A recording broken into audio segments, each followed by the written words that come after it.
Hello and welcome to our third installment of Fireside Chats with our founder.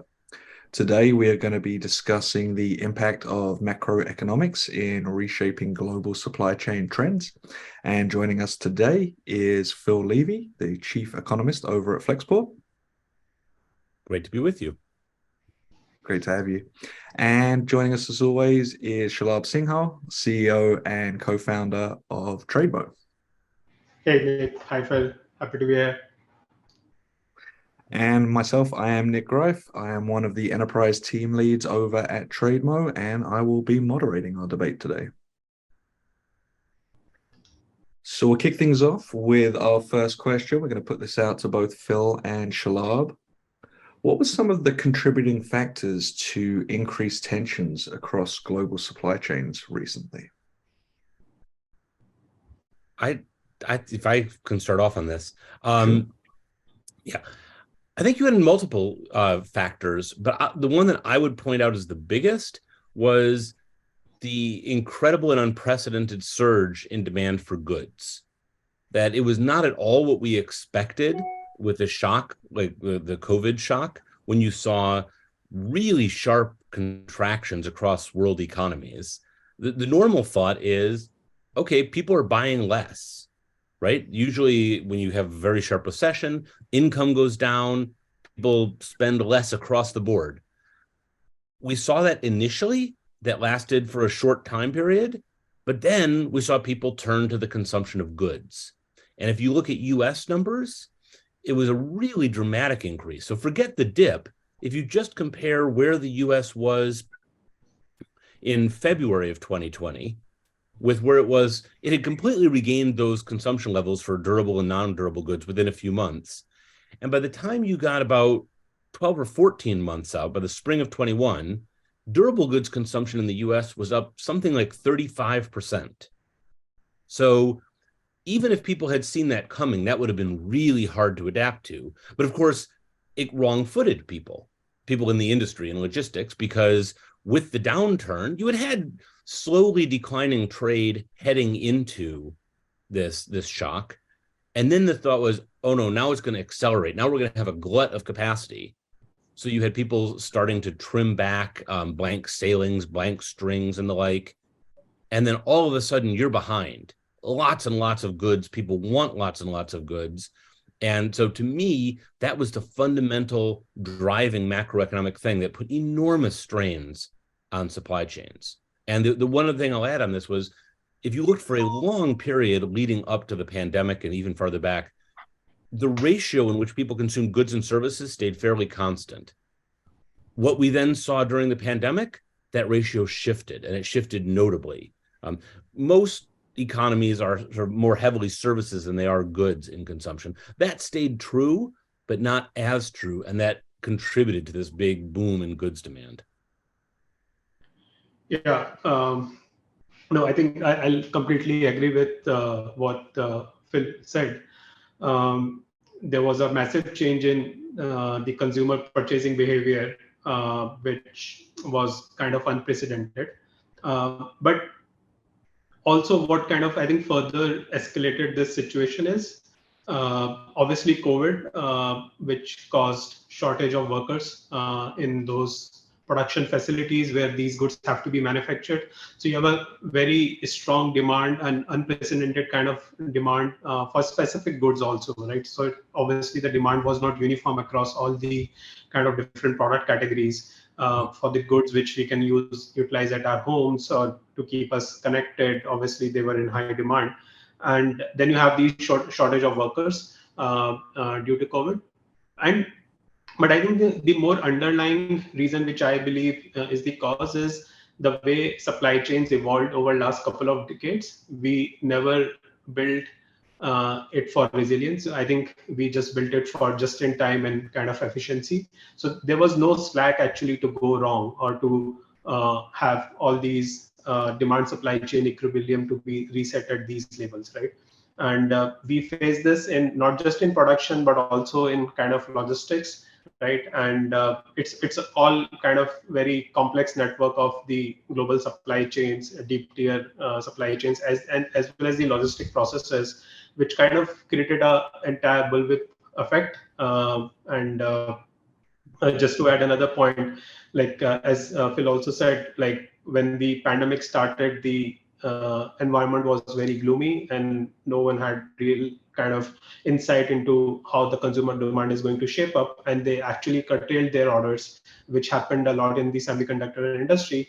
And then when the demand picked up a lot, those decisions with respect to production planning, logistics were already made, right? So it takes time to kind of reset those decisions and their impact. So yeah, I think COVID had a lot of these factors coming up together, causing that huge storm.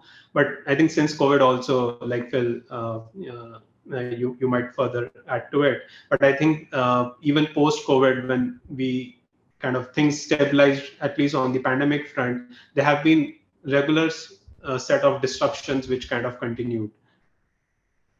Yeah, there have certainly been disruptions. I want to pick up on two excellent points that you made, Shalabh, that I think are really important. The first one is the fact that goods are not a generic category. That, and especially for a producer, you have to do a particular one.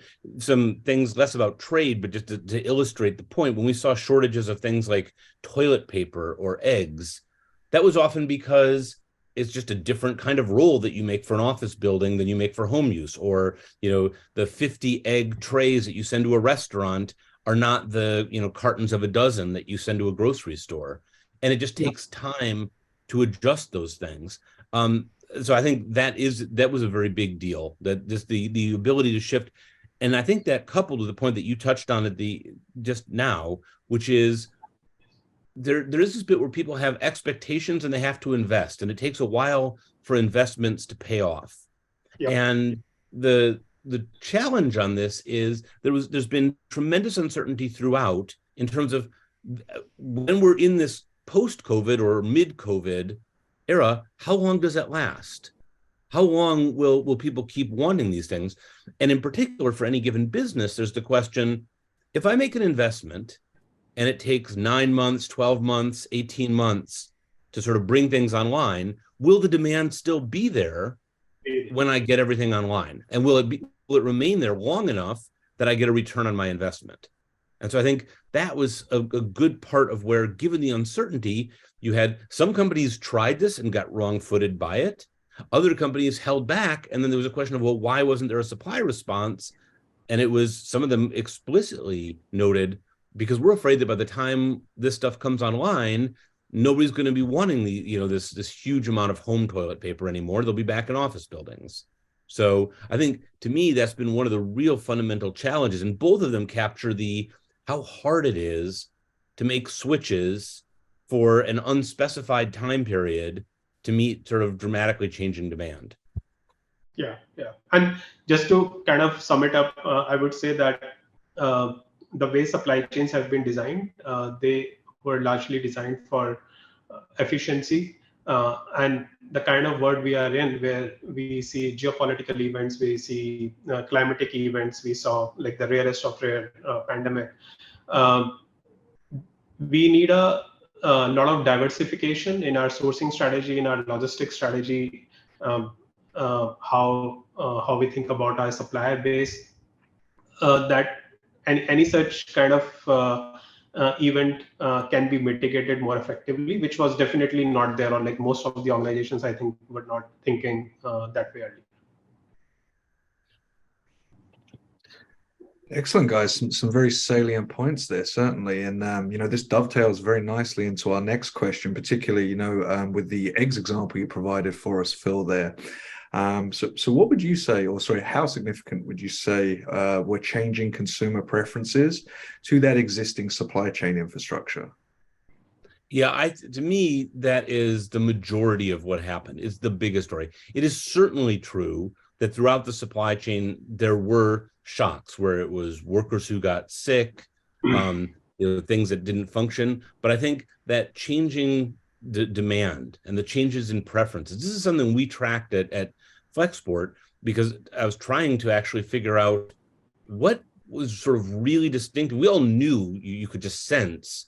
You didn't have to be particularly attuned to figure out that the COVID era economy was different than what came before. But how do you quantify? What do you actually point at that looks dramatically different before and after?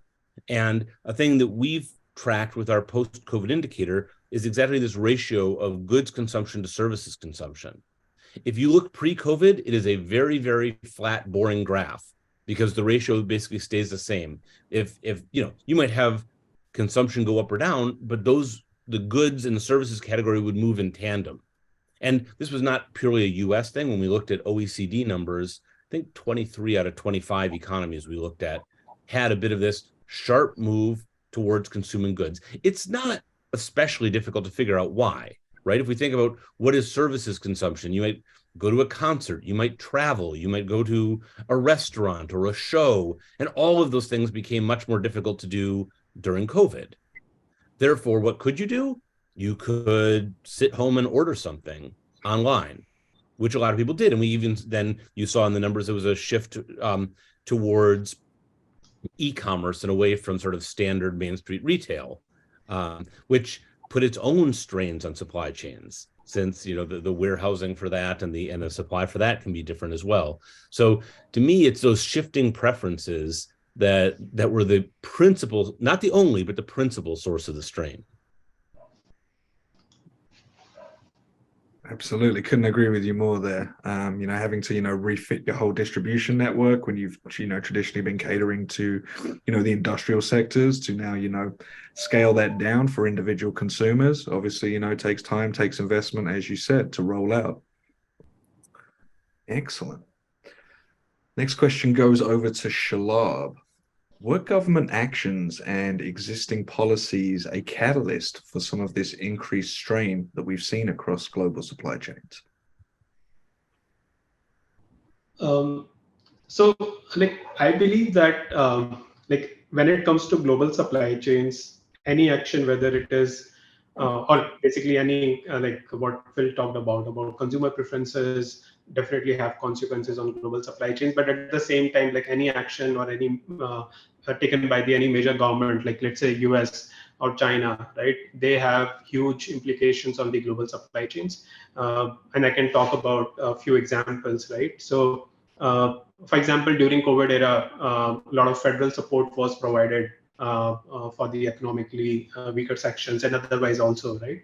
And these kind of safety net programs gave consumers a lot of additional disposable income, and which further increased demand in the overall volatile consumer market, right? So something which was very well intended and definitely helped in the overall economic recovery process could have an impact on the global supply chains and the overall consumer demand. And then there are other factors, for example, US implying close to 221% remedy duties on imports of chassis from China, which is the largest producer of chassis, and non-efficient or non-sufficient demand, supply of these goods from other countries led to the overall rising in the overall freight shipping cost, right? Then there are few laws in US which we see, which are like historical laws. For example, the Jones Act, which requires only US flagged, US crewed and US built ships to move freight between the two US ports. It's a very non-efficient way of managing your inland transportation, right? And which further puts a pressure on your rail networks, on your trucking network. And this, along with the Foreign Dredge Act, which kind of again requires all these dredging instruments to be Jones Act compliant, makes the entire process of kind of scaling our ports, our terminals, very costly, right? So I think now these are the different factors which are already there in place, but sometimes when these kind of events happen, which we saw since pandemic time, then all of them start showing their multiplier effect on the top of one another. So yeah, I think those are some excellent points. Oh, sorry, I didn't mean to talk over you there. I think those are some excellent points. I would add a couple, which are, rather than on top of sort of general support, we saw some very specific programs, especially in the US, to put money in people's pockets. And if you look, so one of the things that stands out, we've talked already about preferences, about how consumers wanted to consume more goods. That doesn't really matter if they don't have money in their pockets. And normally that's how we think a recession goes. And we did have a recession. That means there's just not much money in people's pockets. They can't buy things, even if they want to.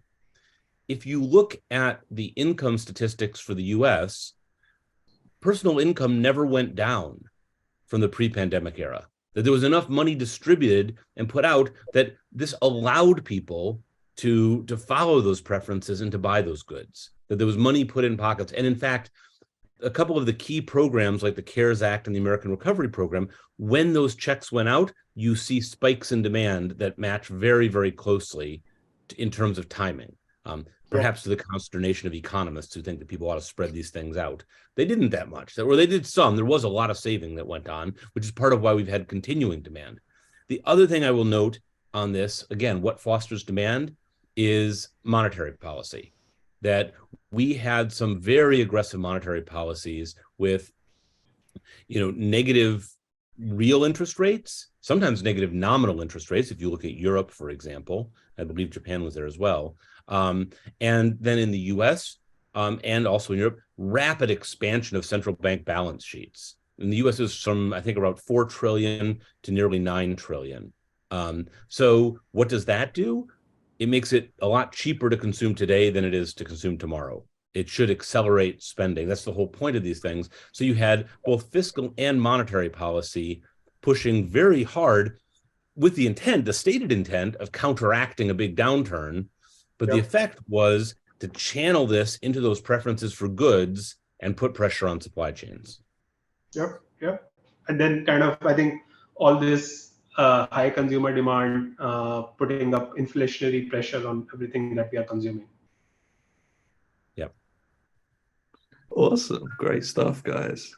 Next question goes over to Phil. How did global supply chains perform over the past few years as we moved from this early pandemic stage to this mid-pandemic stage? And would you say that they broke or merely buckled under the strain? Broke or buckled. So this is an interesting question because there is this general sense of broken supply chains, often cited as a source for inflation, where this came from.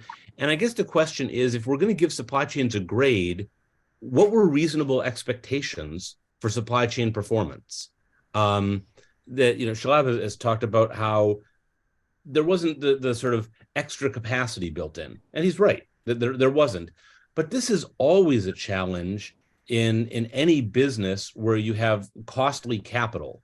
That sure, if you get twice as much capital as you need, yes, you insulate yourself against shocks, but your return on investment is going to be pretty low because most of the time your expectation is that you won't be using most of it. So I think it's worth addressing. I think we have to have reasonable expectations of what supply chains were supposed to achieve. I would argue that they probably performed better than we might have expected in this. And the evidence that I'll put forward is if you look at, say, real imports into the US, so we control for inflation, which became very important looking at these numbers.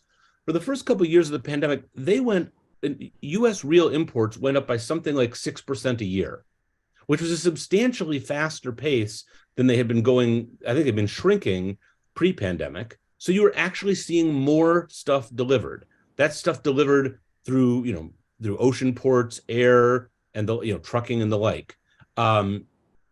So that's an example, which is more stuff. And in a general rule, if you ask her why do we tilt towards demand explanations as opposed to supply explanations, if you have a supply breakdown, you normally expect to get less stuff. We didn't. We got more stuff.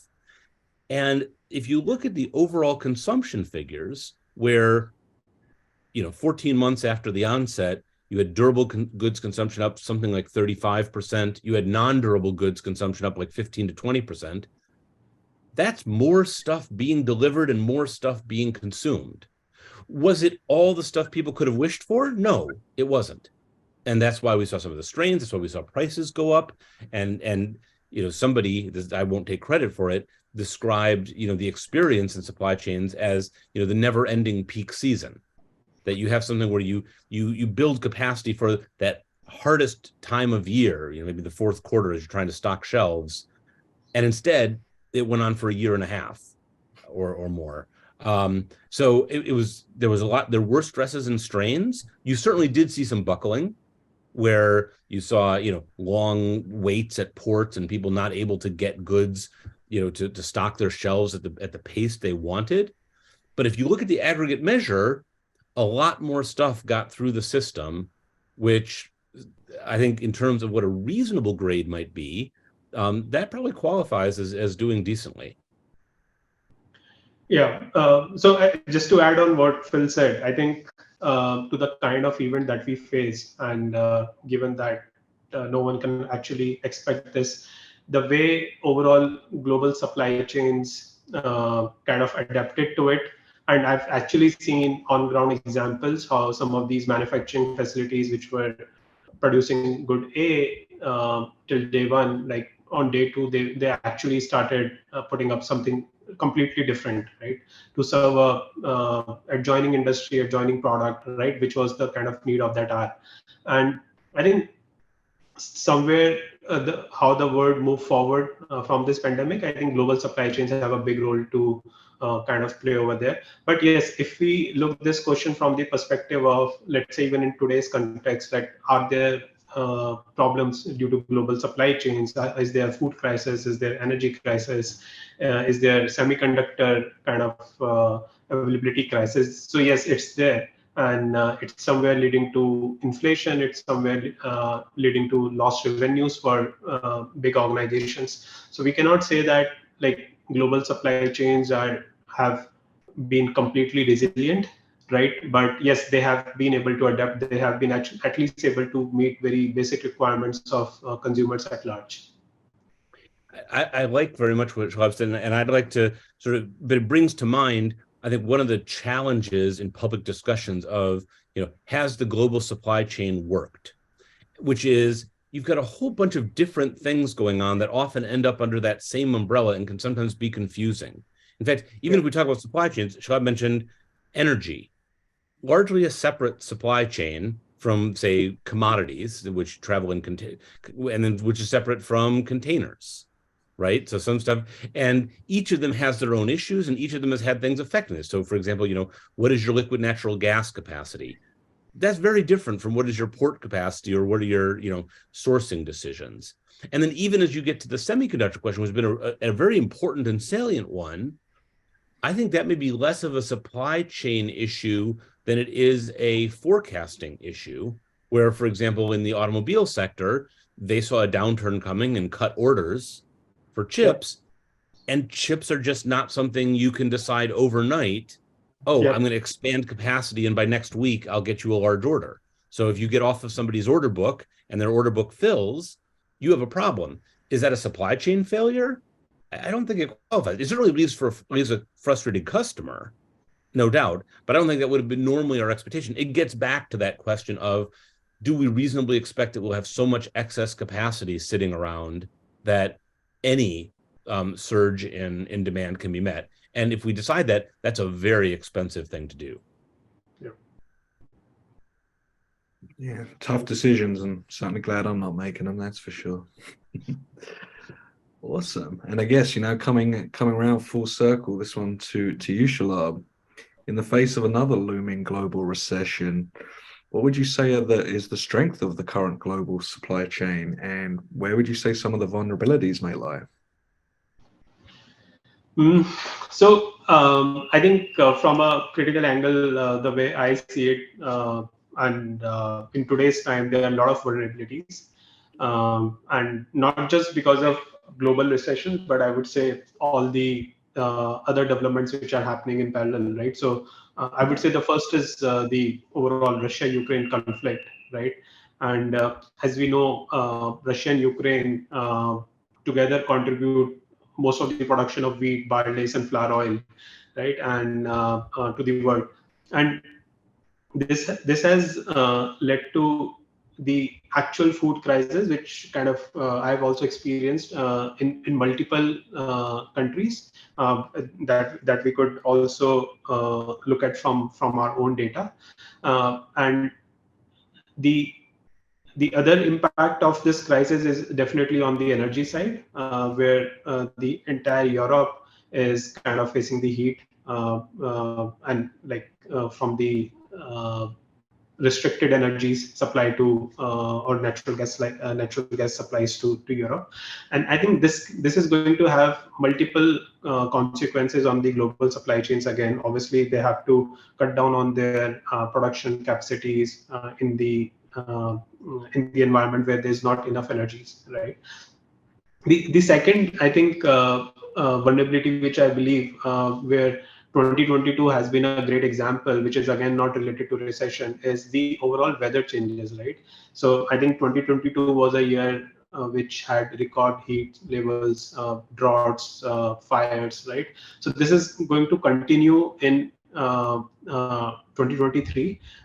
Some of these droughts has actually reduced the water level, which again impacts the ability of shipping industry to actually sail through these waters, right? Because the water level is not adequate for the ships to have the entire freight capacity, right? Which again kind of increases your container prices, increases your overall shipping rates.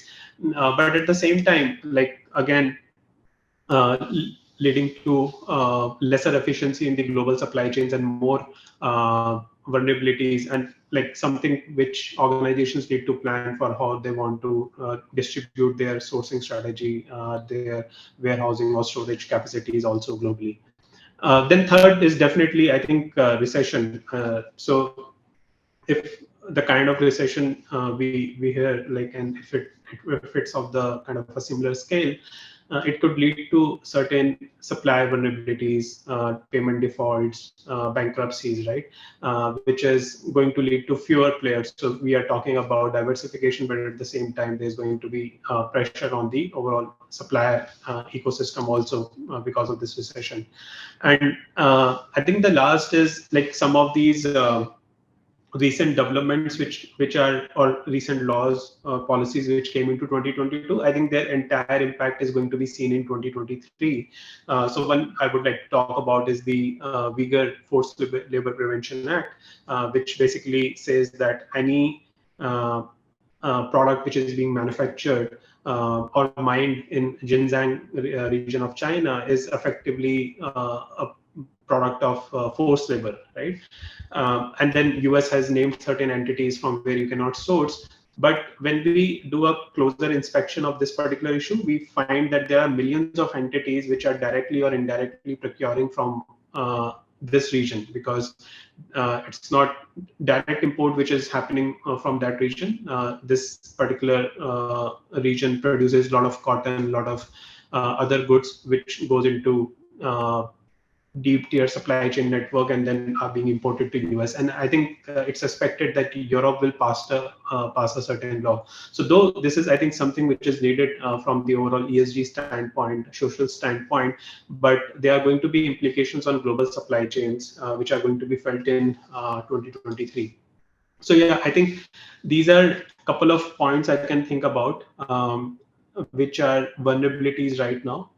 I think on the side of strengths is like I think we last discussed in our previous question. It's the overall adaptability of this industry, of the people who are in the supply chain space, in the logistics space, to meet several challenges. But yes, I think this is a very uncertain environment right now. I think those are all very good points. I would add a couple more, which sort of probably fall in the bullwhip category, which we will now see playing out, where you seem to have had companies change their procurement behavior, often moving things forward or deciding that they are going to maintain greater supplies. That's put real pressure on warehouses.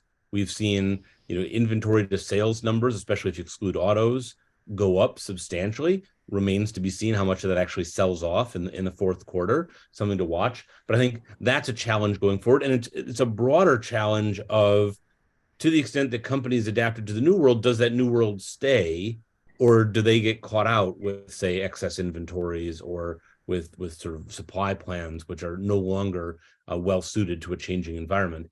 I think also on the logistics provider side, there's an element of this as well. And it's part of why we've seen, for example, ocean shipping prices descend so rapidly, which, when you had this huge upswing in prices as the pandemic economy really kicked in, a natural question was, well, why don't people just do more ships? So we did it. Well, the problem, of course, is it takes time to do more ships, but they were ordered and they are coming online. Now, there'll be some that were retired because they were sort of pressed into extra business, but we expect to see a net increase in supply of shipping exactly at the moment when the demand may be moderating. And I think that's included some of the downward pressure. You see this in air as well, where pre-pandemic, you had something like 50% of air cargo traveling in the bellies of passenger planes. On a number of routes, for example, Trans-Pacific, that got cut dramatically, that capacity, when passenger air travel went way down. To the extent that revives, you're going to see a lot of additional capacity. And that's going to be something that, will the demand be there to fill that capacity, or are we going to see substantially lower prices? Yeah. And I think just to add on to it, the brighter side of these things right now is, I think pandemic has driven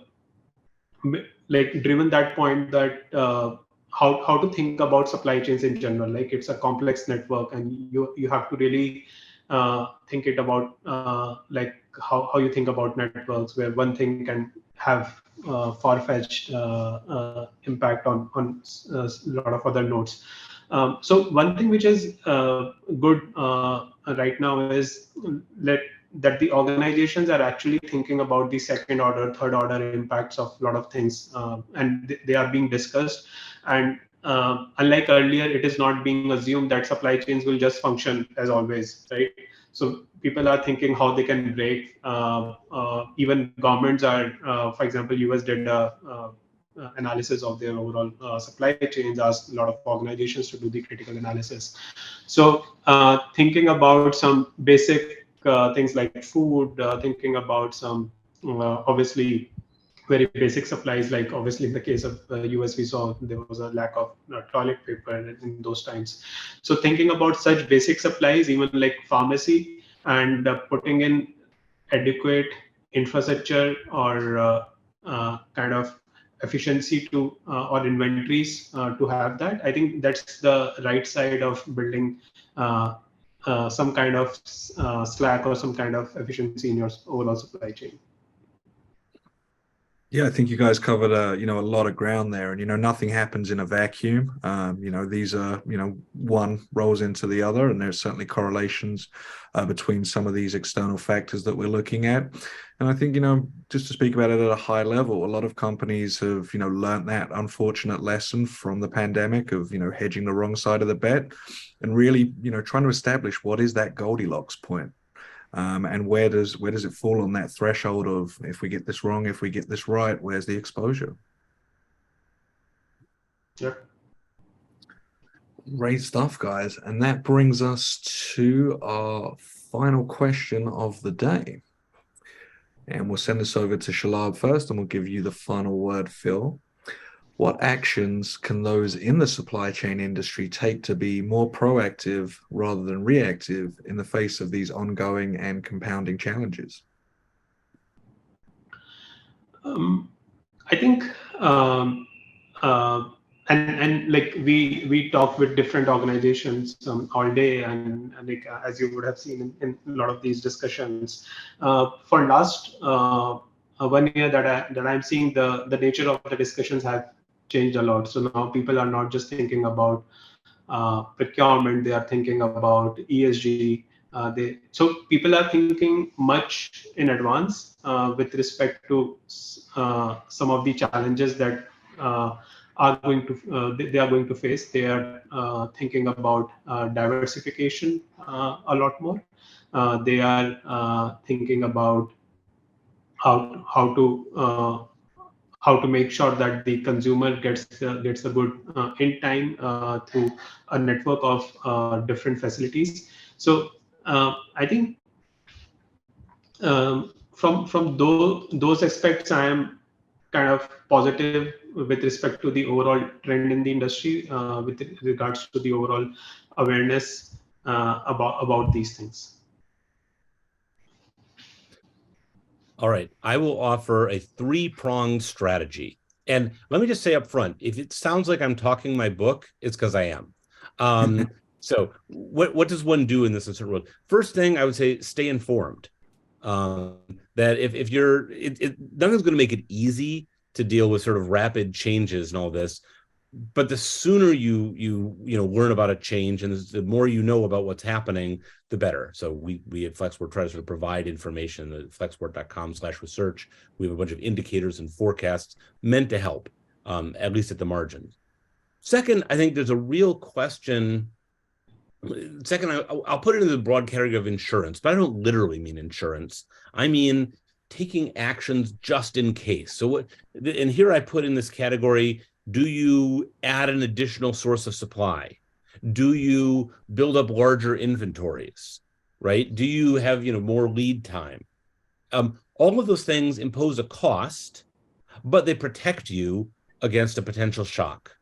And so that's why I put them in the insurance category. I think that is important to do. How much of it? Because it's costly, that has to be weighed against an assessment of the risks. So there's a balancing act to be done in this category, but I think there is stuff to be done on all the stuff that Shalabh was talking about with, diversification and planning that way. The final category that I will say is just plain efficiency. That if one can use technology to have more visibility into supply chains, to be able to sort of reroute things as necessary, to sort of be able to sort of implement more sophisticated strategies where you're not paying more, but you're getting more. And this obviously is what we try to do at Flexport, but we're not the only ones, but we think we do it well. Those things are, more important than they used to be. That I think, before, when things ran in sort of predictable fashion, like clockwork, okay, it's nice to have the visibility where things are, but maybe not essential. I think that's moved to become more essential. Yeah, and completely agree, Phil. And we have actually, as I said, we have started seeing some of these discussions more actively with the supply chain procurement heads, kind of personas, where people are talking about how can you empower multi-tier visibility for me in my supply chain? How can you empower the more ESG visibility on my supply chain? Can I have some kind of a simulation environment where I can model the different risk factors and see how it is going to impact my supply chain? So I think those are all positive signs. And I see a lot of awareness being created by governments, by different bodies, a lot of supply chain tech companies that are doing stuff over there.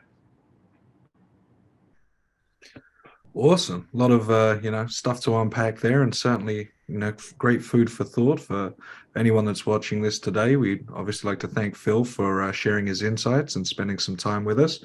We will put a link up to the Flexport resources that Phil mentioned. Information is power, so you don't know what you don't know. So make sure people visit that. And I think that is it for today.